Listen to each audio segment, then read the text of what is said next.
How you doing, guys? So it's that time of the year again. It's winter. I'm at home sick, so I might do a couple of videos today. And if I sound a little bit sniffy, then that's why.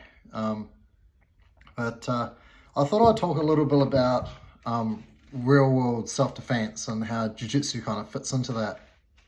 And those of you that have been following my channel for a while will know that I started off doing like boxing and judo and karate and taekwondo and stuff like that when I was young.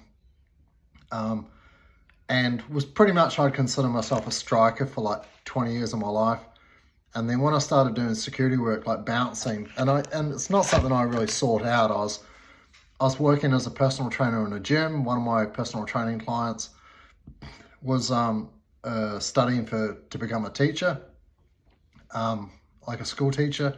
And he said he was having to go away for his ceremony, and could I be a bussy, like collect glasses and stuff like that for a weekend at this nightclub. So I was like, yeah, okay, cool. And I was like maybe 19 or something. Like I'd never really been out nightclubbing or anything like that before.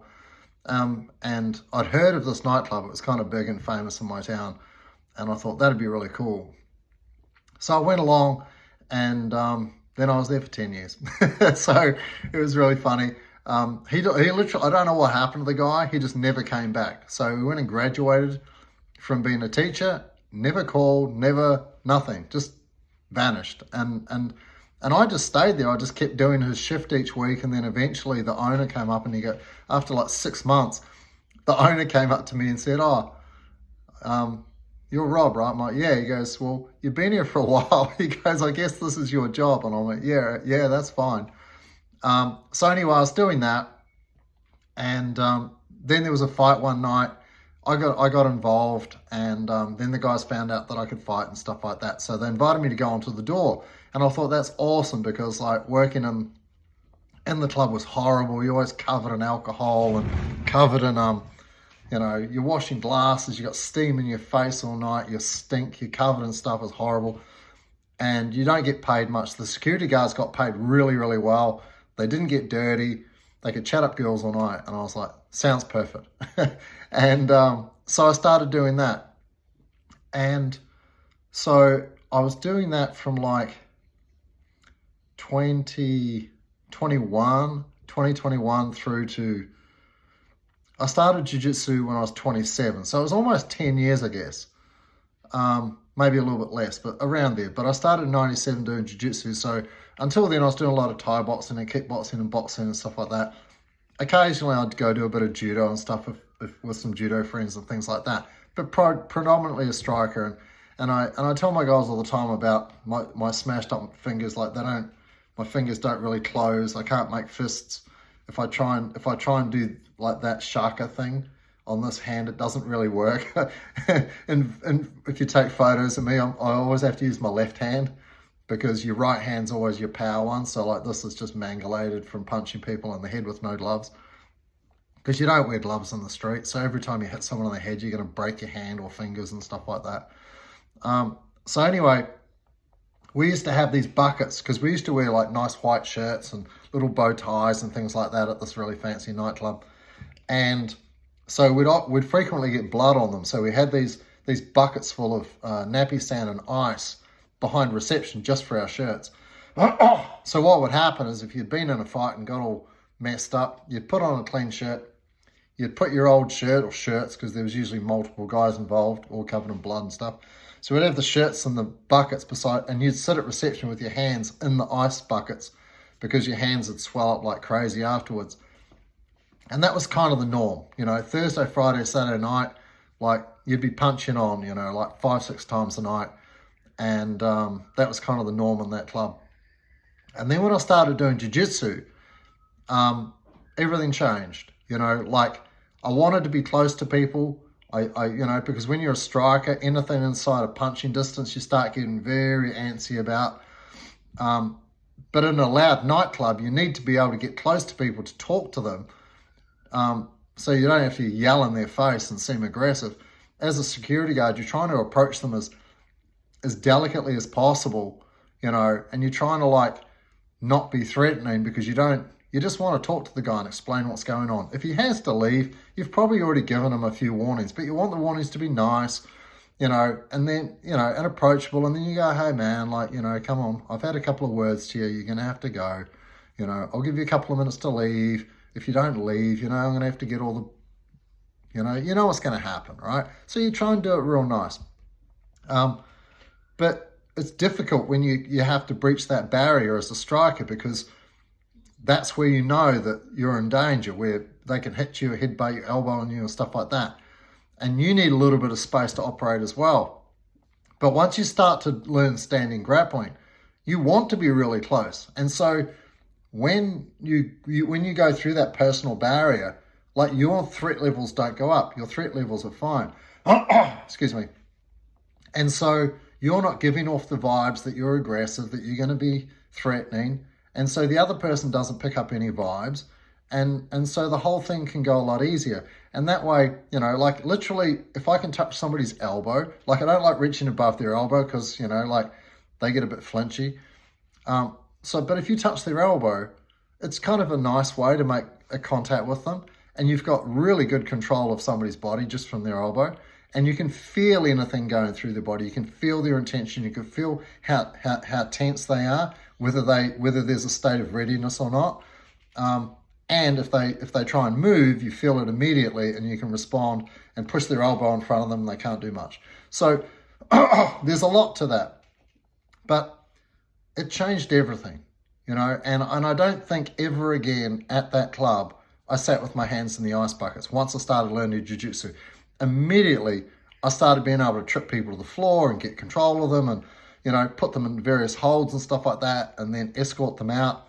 Sometimes I'd have to choke them out, and then we just carry them out, and then let them come to outside the club, and there's no trouble. It completely changed the whole game at the club. And then all the other security guards started asking me about what it was that I was doing. And then we would all train together during the day and fight. And then I would teach them, some jiu-jitsu moves. And we'd look at very specific scenarios with our club, because we had these very steep stairs that went down onto the street. And that was a big problem, right? Trying to get people downstairs when they're really steep is very, very difficult without you falling down them as well. It was a real pain. So we worked on some very specific scenarios, how to control people, how to work together as a team, and all this sort of stuff. And it was really interesting. So, a lot of the time people look to things like MMA and stuff like that as a good indicator, but it's really not. The fight environment is almost never a clean one. It's never like a beautifully flat space. There's chairs and tables. Usually you've got no space, almost none. Even in a nightclub, you're surrounded by people. It's not, you might think that, a nightclub's quite big, but there's lots and lots of obstructions everywhere. And so you don't get to like throw leg kicks and dance around and move and stuff like kickboxers or boxers might do. There's just no space. So you need to be very close, and the safest thing to be is really close, like right against the person, and knowing how to position your body relative to theirs so they can't hurt you, and so that you're in a position where you can control them. Like, that's the ideal scenario. So in Gracie Jiu-Jitsu in the academy that I run, then that's how we approach it. Yes, we teach double leg takedowns and things like that, and but a lot of it is like fighting like this, not bending over and then trying to grab their legs, so you're going to get elbowed in the head and smashed in the back of the head and all these sorts of things. I prefer to avoid that. I much prefer what would be seen as like judo stuff, where you're both upright and then there's an entanglement and then you use your legs to trip them, or whatever it happens to be, or like upper body clinching and things like that. That's a lot more, it's a lot safer in a street situation, because you have to realize that, like, when you throw somebody, especially if there's concrete, you're responsible for their head hitting the ground. Yeah. In a court of law, you are responsible. If you pick that person up off the ground, you're responsible for how they land, because you took control of their body. And the easiest way for someone to die or suffer serious brain injury is for the back of their head to hit the concrete. Yeah, so like that's why like hitting somebody in the face and then falling is so incredibly dangerous. The courts frown on it, massively. You can't control your punch. People will say they can, but they can't, because the person moves towards you. You punch them, like there's so many factors involved that you can't hit them just right so that they hit the ground but don't hit their head hard. It's very uncontrolled scenario, and so getting a hold of somebody's upper body and then tripping their legs, and then you can control their descent to the ground a lot better because you're connected to their upper body. You can feel the rate that their body is heading towards the ground. And so it's a lot safer scenario, even a hip throw, even picking somebody up over and throwing them like legs first into the ground is 100% safer than doing a double leg where their head is going to literally smack on the concrete. Or yours, driving your head forward. I've had it before. I bust one of the discs in my neck doing that. Double legging somebody and their body's like lifeless when you drive through them because they're not sprawling, they don't know how to fight, and you drive too hard and then your head hits, my head hit like a wooden bar thing, right? But it could easily hit concrete first, so you really want to make sure that you have control of the person's upper body and control of their head if you're going to throw people to the ground. So in terms of like real world self-defense and stuff like that, I'm a huge advocate for Jiu Jitsu, and yeah, I think it's incredible. It really is an amazing art if it's taught properly. I'm not talking like sport BJJ stuff where it's always padded mats, there's no real thought about self-defense and the consequences of throwing people on the head. Slamming people on a nice soft mat might be fine, ADC style, but doing it in the street, complete no, you're going to get absolutely smashed in court because 100% that person's taking you to court. Or the police are going to charge you with attempted murder or something like that. And I know there's going to be people out there that see this, I'd rather be 6 feet above the ground than in, and all this other sort of stuff. Well, that's bollocks, right? You can say all you want, but you're going to get charged if you're negligent. You're going to get charged anyway, and then you have to go to court and prove your innocence. And I've been to court, God, I know, hundreds of times. The club that I was at, like every 6 or 8 weeks, we'd be going to court to explain our actions because the patrons would get beat up, and then we would have to go to court. All the security staff have to attend because we were all involved. We were all witnesses. The police took statements from all of us, so we all have to attend. And so whether I was directly involved, whether I was just a bystander, it doesn't matter. Like, you're going to court, you're going to listen to all the proceedings, you're going to get interviewed by the barristers, and I've been there so many times that I think I have a pretty good idea as to how the court's going to look on things. So it's not just a matter of doing your Krav Maga moves and smash them in the throat, and it's not that. You're not at war, yeah, right? It's not. You're not a war fighter. You're in this, unless the person pulls a knife. If the person pulls a knife or they have a gun, they're probably going to have over here, they'll probably have a knife more than a gun, maybe a hammer, something like that. Well, that's totally different, yeah? Like, you can do a lot more to them because of the presence of a weapon, yeah, right? So there's perceived threat and proportionate force, and they go together. So if the other person is much bigger than you, you can use more force than they're allowed to because of the perceived threat, yeah? So proportionate force matches perceived threat. So a small, light woman can use more force, yeah, than a large guy in that same altercation. If you've got a 50-kilo chick fighting a 50-kilo guy, then right? It's going to really come down to perception. But if there's a big change in the dynamic, especially if the person has a weapon, if they have a knife, then like they can kill you with that. That's why they have it, yeah. And so you can do a lot of damage to that person to nullify that threat, yeah. But you can't go further. So, for example, if you get hold of the knife hand and headbutt them in the face and put them on the ground, yeah, and throw the knife away, yeah, and have control of them, if they try and get up, maybe you choke them out or hit them a couple of times or whatever. Yeah, once they stop fighting, once the threat is neutralized, you can't go further.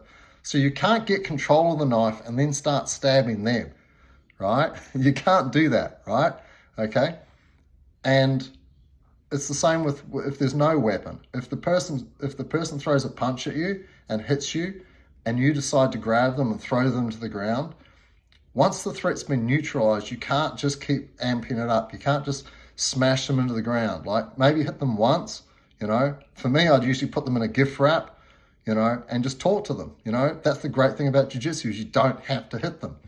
Yeah, you might slap them a couple of times to get them to turn on their side, and you can just push. People don't know how to grapple in the street. You can do what you want to them. Just push their arm across, get them in a gift wrap. You know, they can't get up, they can't go anywhere. You can talk to them. You can let them know that if they try that again, it's going to get a lot worse. I've done this dozens and dozens of times. Yeah, and so then you give them the option. You're like, look, there's no way that you're getting out of this unless I let you. And if I let you back up and this happens again, it's going to get worse until you stop attacking me. Yeah. All right. And one night I had like 3 or 4 students come to the nightclub that I was working at.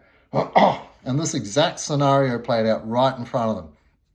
They turned up. I was already on top of some guy in a gift wrap, talking to them, giving him this speech. I let him up. He took another swing at me. I took his back, threw him on the ground, hit him a few more times, and then put him to sleep. And then moved them down the road a bit. Yeah, right? So I think that the control that we get from being close, when most fight scenarios are going to be a very close scenario, yeah, it's very rare you get into a fight like on a basketball court. You've got like all the but even then, there's other people around you, yeah? You've got to have your head on a swivel if there's multiple people. And so the safest place to be is with you backing against the wall or in a corner, because then you know no one's getting behind you. Yeah. So there's a lot of stuff when it comes to self-defense, especially when it comes to the law. So you want the training that you do and the techniques that you practice and what you're going to do in a real situation, you have to understand the legal consequences of doing those things.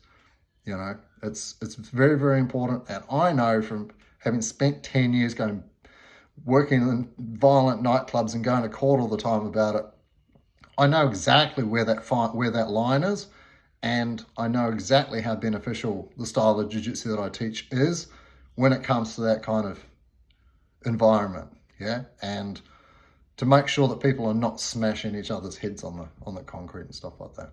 Anyway, I hope that's useful. Again, look into proportionate force and perceived threat if you're a martial artist, because you're probably training for self-defense. You're probably training to protect yourself and others, and you need to know the law so that you can act appropriately. See ya. Bye.